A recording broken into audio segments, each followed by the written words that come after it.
الحمدللہ رب العالمین الرحمن الرحیم مالک یوم الدین واشهد ان لا الہ الا اللہ وحدہ لا شریک لہ واشهد ان محمدا عبدہ ورسولہ صلی اللہ علیہ وعلی آلہ وعلی اصحابہ ومن اہتدی بہدیہ واستنى بسنتہ الی یوم الدین وبعد۔ معزز مکرم ناظرین مشاہدین و مشاہدات، اللہ کے فضل و کرم اور اس کی توفیق سے لگاتار ہر جمعہ کو یہ ہمارا دور علمیہ جو آن لائن جاری ہے، اللہ کے فضل و کرم سے مسلسل چل رہا ہے، اور ہم تمام حضرات کا، تمام خواتین کا جو بھی ہمارے اس پروگرام میں شرکت کرتے ہیں، ہم ان سب کا شکریہ ادا کرتے ہیں جو اپنا قیمتی وقت نکالتے ہیں اور ان قیمتی باتوں کو، منہج سلف سے متعلق سچی باتوں کو سماعت فرماتے ہیں۔ ساتھ ہی ساتھ ہم اپنے شیخ محترم کا بھی شکریہ ادا کرتے ہیں کہ شیخ اپنا قیمتی وقت نکال کر کے ہمیں اپنے علم سے مستفیض فرماتے ہیں۔ کئی مہینوں سے، بلکہ تقریباً سال ہونے والا ہے، اور یہ سلسلہ ہمارا جاری اور ساری الحمدللہ، اور ہمارے سامعین اور مستفیدین کی اچھی خاصی تعداد رہتی ہے، لیکن پھر بھی میں ہمیشہ یہی گزارش کرتا ہوں کہ آپ لوگ زیادہ سے زیادہ ہمارے اس پروگرام کو عام کریں تاکہ زیادہ زیادہ لوگ شریک ہو سکیں۔ ہمارے شیخ محترم تشریف لا چکے ہیں، وقت بہت ہی کم رہتا ہے، اس لیے میں مزید اور کچھ نہ کہتے ہوئے میں شیخ محترم کو دعوت دیتا ہوں، گزارش کرتا ہوں کہ شیخ اپنے درس کا آغاز فرمائیں اور ہمیں اپنے علم سے مستفیض فرمائیں۔ اللہ تعالیٰ شیخ حفاظت فرمائے اور ان کے علم سے ہم سب لوگوں کو استفادے کی مزید توفیق دے۔ آمین رب العالمین، جزاکم اللہ خیر، والسلام علیکم ورحمۃ اللہ وبرکاتہ۔ وعلیکم السلام ورحمۃ اللہ وبرکاتہ۔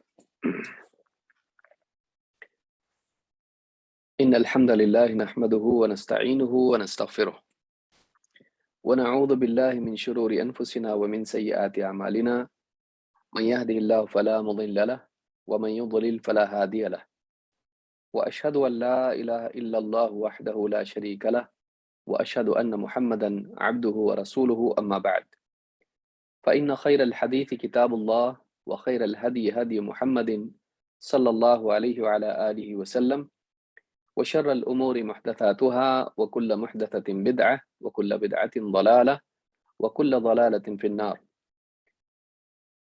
قال الله تبارك وتعالى: ولا يغتب بعضكم بعضا۔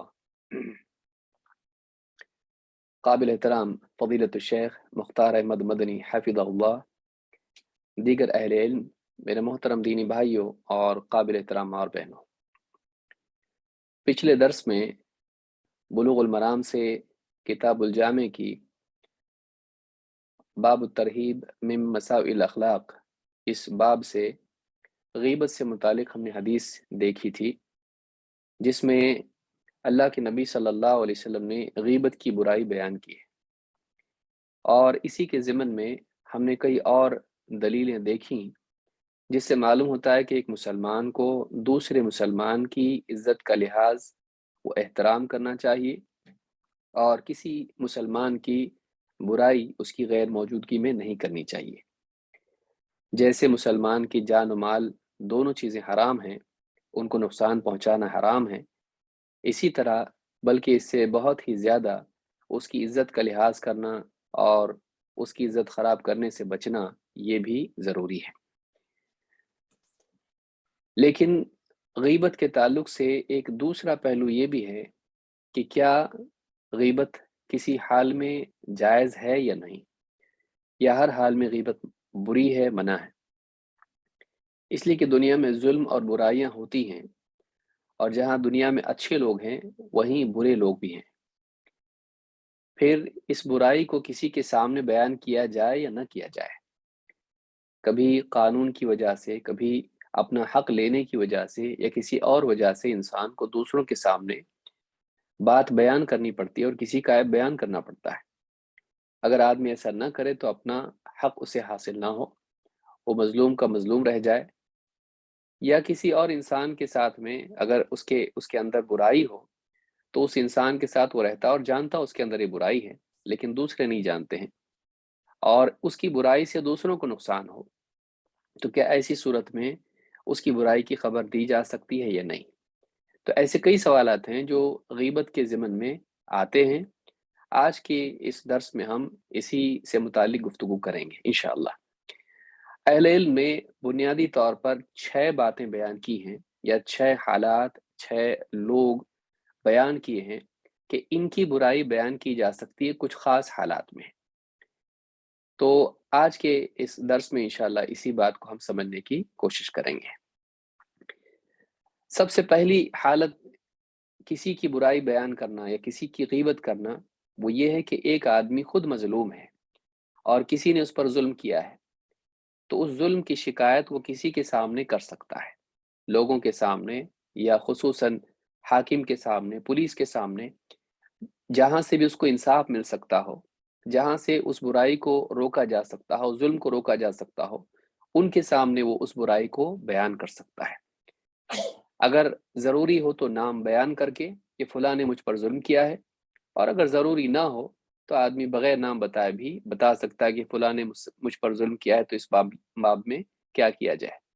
لیکن یہ استفتاء میں ہوتا ہے کہ فتویٰ پوچھنے میں انسان بتا سکتا ہے کہ بھائی فلاں نے مجھ پر ظلم کیا ہے، نام اس کا نہ لے، تو میں کیا کروں، میں اپنا حق کیسے لوں. لیکن جب ایک انسان کو واقعی اپنا حق لینا ہو تو ایسی صورت میں بالتعیین اس کو بتانا پڑتا ہے کہ کس نے اس پر ظلم کیا ہے، تاکہ قانون کے اعتبار سے اس کو اس کا حق دلایا جا سکے. اس پہلی حالت کے تعلق سے قرآن کریم کی آیت دلیل ہے. اللہ تعالیٰ فرماتا ہے لا يحب اللہ الجہر بالسوء من القول الا من ظلم. اللہ تعالیٰ اونچی آواز سے برائی کے بولنے کو پسند نہیں کرتا ہے مگر یہ کہ کسی پر ظلم کیا جائے. یعنی کسی پر ظلم کیا جائے تو اس کے لیے اس کی گنجائش ہے کہ وہ جہرن کسی برائی کا ذکر کرے. لیکن یہ کیا ہے، اس کی تفسیر کیا ہے؟ مختلف اقوال اس میں علماء کے ہیں. امام البغوی رحمۃ اللہ علیہ نے ان دونوں باتوں کو جمع کیا ہے جو اقوال علماء کے اس باب میں ہیں. فرماتے ہیں فَيَجُوزُ لِلْمَظْلُومِ أَن يُخْبِرَ عَن ظُلْمِ الظَّالِمِ وَأَن يَدْعُوَ عَلَيْهِ. ایک مظلوم کے لیے جائز ہے کہ ظالم کا ظلم جو اس پر ہوا ہے اس کو بیان کرے، اس کی خبر دوسروں کو دے، اور اسی کے ساتھ اس کے لیے جائز ہے کہ وہ اس کے لیے بد دعا کرے. کسی نے ظلم کیا اس کے اوپر تو اس کے لیے بد دعا کر سکتا ہے. یہ دونوں قول اہل علم کے آئے. ابن عباس رضی اللہ تعالیٰ عنہما سے یہ دوسرا قول بھی ہے کہ اگر کسی پر ظلم ہوا ہے تو اس کے لیے بد دعا کر سکتا ہے. ضروری نہیں کہ کرے ہی، معاف کرنا افضل ہے، لیکن اس کے لیے جائز ہے کہ اگر کسی نے ظلم کیا ہے تو اللہ تعالیٰ سے اس کے لیے یعنی بد دعا اس کے لیے کرے. تو ایک قول تو یہ ہے کہ اس کی خبر دوسروں کو دے، اور دوسرا قول یہ ہے کہ اس کے لیے اللہ تعالیٰ کو پکارے، اللہ سے دعا کرے اس کے خلاف.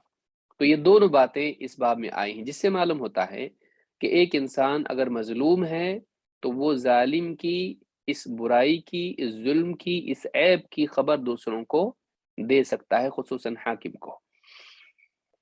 اس تعلق سے ایک حدیث بھی ہے. ابو ہریرہ رضی اللہ تعالیٰ عنہ فرماتے ہیں، ان سے روایت ہے، کہتے ہیں جاء رجل الی النبی صلی اللہ علیہ وسلم. ایک شخص اللہ کے نبی صلی اللہ علیہ وسلم کی خدمت میں حاضر ہوا. یشکو جارہ، اور اپنے پڑوسی کی شکایت کی. فقال اذهب فاصبر. اللہ کے نبی صلی اللہ علیہ وسلم نے اس شخص سے کہا کہ جاؤ اور صبر کرو، جاؤ صبر کرو، پڑوسی تکلیف دیتا ہے، صبر کرو. فَأَتَاهُ مَرَّتَيْنِ أَوْ ثَلَاثًا. لیکن وہ آدمی 2 سے 3 مرتبہ اسی طرح سے بار بار آیا اور یہی شکایت کی کہ میرا پڑوسی مجھ کو بہت ستاتا ہے. قال اذهب فاطرح متاعك في الطريق. آپ صلی اللہ علیہ وسلم نے اس سے کہا، ان صاحب سے کہا کہ جاؤ اور اپنا سارا گھر کا جو سامان ہے وہ لے جا کے راستے پہ رکھ دو، گھر کا سامان راستے پر لے جا کے رکھ دو. فطرح متاعه في الطريق فجعل الناس يسألونه فيخبرهم خبره. جب اس نے ایسا کیا اس شخص نے، تو آنے جانے والے لوگ دیکھتے تھے کہ یہ سارے گھر کا سامان لے کے راستے پہ کیوں بیٹھا ہوا ہے، پوچھتے تھے کیا بات ہے بھائی، ایسا کیا ہوا تم کو جو ایسا بیٹھے ہوئے راستے پر سارا سامان لے کر. فجعل الناس يسألونه فيخبرهم خبره. تو وہ بتاتا تھا کہ میرا پڑوسی مجھ کو بہت ستاتا ہے، مجبور ہو کے میں ایسا کر رہا ہوں، مجبور ہو کے میں ایسا کر رہا ہوں. فجعل الناس يلعنونه، تو لوگ اس آدمی پر جس نے ظلم کیا تھا پڑوسی، اس پر لعنت کرنے لگے. فعل اللہ به وفعل وفعل، کہ لوگ کہنے لگے کہ اللہ تعالیٰ اس کے ساتھ ایسا اور ایسا کرے، یعنی اس کے لیے بد دعا کرنے لگے، اس کے لیے بری دعا کرنے لگے. فجاء الیہ جارہ فقال له ارجع لا ترى منی شیئا تکرہہ، وہ پڑوسی مجبور ہو کے آیا اور کہا کہ بھائی اپنے گھر کو چلو، اب آج کے بعد تم کوئی ایسی چیز مجھ سے نہیں دیکھو گے جس سے تم کو پریشانی ہو اور برا لگے. اس حدیث کو امام ابو داؤد نے روایت کیا ہے، حدیث نمبر 5153، اور شیخ الالبانی کہتے ہیں کہ یہ حدیث حسن صحیح ہے. اس حدیث سے بات معلوم ہوئی کہ اللہ کے نبی صلی اللہ علیہ وسلم نے اولاً تو ترغیب دی صبر کرنے کی. جب دیکھا کہ معاملہ بہت بڑھ گیا ہے تو آپ نے ایک ترکیب ان کو سجھائی تاکہ لوگوں کے دباؤ کی وجہ سے وہ آدمی اپنی غلطی سے باز آ جائے. آپ نے کہا کہ لے جا کر اپنا سارا اثاثہ، سارا متاع، اپنا گھر کا جو سامان ہے باہر رکھ دو، بیٹھ جاؤ راستے پر لے کر. ظاہر بات ہے کوئی آدمی اپنے گھر کا سامان راستے پر لے کر نہیں بیٹھتا ہے. لوگ پوچھیں گے تو بتانا پڑے گا. جب بتائیں گے تو لوگ جو ہیں اس آدمی کو یا تو ڈانٹیں گے یا کچھ اور ہوگا، اصلاح کریں گے اس کی. تو جب ایسا ہوا تو لوگ اس کے لیے بددعا، جب اس کو خبر پہنچی، وہ بھی انسان ٹھیک ہے، یعنی وہ اچھا ہی آدمی تھا لیکن کبھی کچھ غلطی بھی انسان سے ہوتی ہے. احساس ہوا فوراً کہ میرے لیے لوگ بددعا کر رہے ہیں، اور ایسی نوبت آ گئی کہ یہ پڑوسی جا کے باہر بیٹھ گیا ہے. تو پھر آ کے اس نے ان سے معذرت کی، ان صاحب سے معذرت کی، اور کہا کہ اس کے بعد کوئی چیز مجھ سے تم ایسی دیکھو گے نہیں جس سے تم کو برا لگے، واپس چلو. یعنی واپس چلنے کے لیے گھر کہا کہ چلو بھائی گھر واپس چلو، آج کے بعد نہیں ستاؤں گا. تو اس سے اصلاح بھی ہو گئی اور معاملہ حل بھی ہو گیا. تو یہاں پر یہ بات معلوم ہوتی ہے کہ ان صاحب نے اپنے پڑوسی کی برائی لوگوں سے بیان کی، بلکہ اس سے پہلے آ کر اللہ کے نبی صلی اللہ علیہ وسلم سے بھی بیان کی. کیوں؟ اس لیے کہ وہ مظلوم تھے. تو ایک مظلوم کو یہ حق ہے کہ وہ ظالم کی غیبت کرے.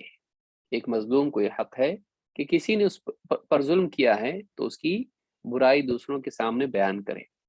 ہاں یہاں بات یہ ہے کہ اس کی وہی برائی بیان کرنا چاہیے جو اس کے تعلق سے ہے، یہ نہیں کہ اس کی ساری زندگی بھر کی چیزیں لوگوں کے سامنے بیان کرے. جو اس سے متعلق ہے، جو ظلم سے متعلق ہے، آدمی کو چاہیے کہ وہی باتیں بیان کرے، نہیں کہ اس کی ایسی چیزیں جو چھپی ہوئی ہے اور کسی کا اس سے کوئی تعلق نہیں ہے تو آدمی پوری اس کی عزت اچھالنا شروع کرے. نہیں، ظلم کی حد تک کہ اس کی بات بیان کرنا جائز ہے. اسی طرح سے اللہ کے نبی صلی اللہ علیہ وسلم کی ایک اور حدیث ہے جو اس باب میں آئی ہے. آپ فرماتے ہیں کہ لَيُّ الْوَاجِدِ يُحِلُّ عِرْضَهُ وَعُقُوبَتَهُ. لَيُّ الْوَاجِد یعنی ایک آدمی جس نے قرض لیا ہے اور واجد اس کے پاس مال ہے، وہ غنی ہے، اس کے پاس یعنی چیزیں موجود ہیں، مال دینے کے لیے، قرض لوٹانے کے لیے پیسہ موجود ہے، لیکن پھر وہ کیا کریں؟ یعنی ٹالتا رہے. لئی الواجد، لئی سے یعنی مطلب اس کو علماء نے کہا کہ ٹالتا رہے. آدمی ہے پیسہ دینے کے لیے لیکن پھر بھی جس سے قرض لیا ہے اس کو لوٹاتا نہیں ہے، اور ٹالتا ہے، کافی دینے میں پریشان کرتا ہے. لئی الواجد یحل عرضہ وعقوبتہ. آپ نے کہا کہ مالدار ہو کر بھی قرض دینے میں ٹالتے رہنا یا کسی کا حق دینے میں ٹالتے رہنا، یہ اس کی عزت اور اس کی سزا کو حلال کر دیتا ہے. اس کی عزت اور اس کی سزا کو حلال کر دیتا ہے. یحل عرضہ وعقوبتہ. امام احمد، ابو داود، نسائی، ابن ماجہ اور حاکم نے اس کو روایت کیا ہے، اور صحیح الجامع صغیر حدیث نمبر 5487 پر شیخ الالبانی کہتے ہیں کہ یہ حدیث حسن ہے. امام النووی رحمۃ اللہ علیہ فرماتے ہیں قال العلماء یحل عرضہ بأن یقول ظلمنی ومطلنی. کہتے ہیں کہ حدیث میں جو آیا ہے کہ اس آدمی کی عزت کو یہ چیز حلال کر دیتی ہے. مطلب کیا ہے؟ بأن یقول ظلمنی ومطلنی، وہ یہ کہ وہ لوگوں سے کہے کہ اس آدمی نے میرے ساتھ ظلم کا معاملہ کیا اور میرا پیسہ لوٹاتا نہیں ہے، تو اس طرح سے لوگوں سے وہ کہہ سکتا ہے. وعقوبتہ الحبس والتعزیر. اور اس کی عقوبت کیا ہے؟ اس کی عقوبت حلال ہو جاتی کا مطلب یہ ہے کہ اس کے لیے حبس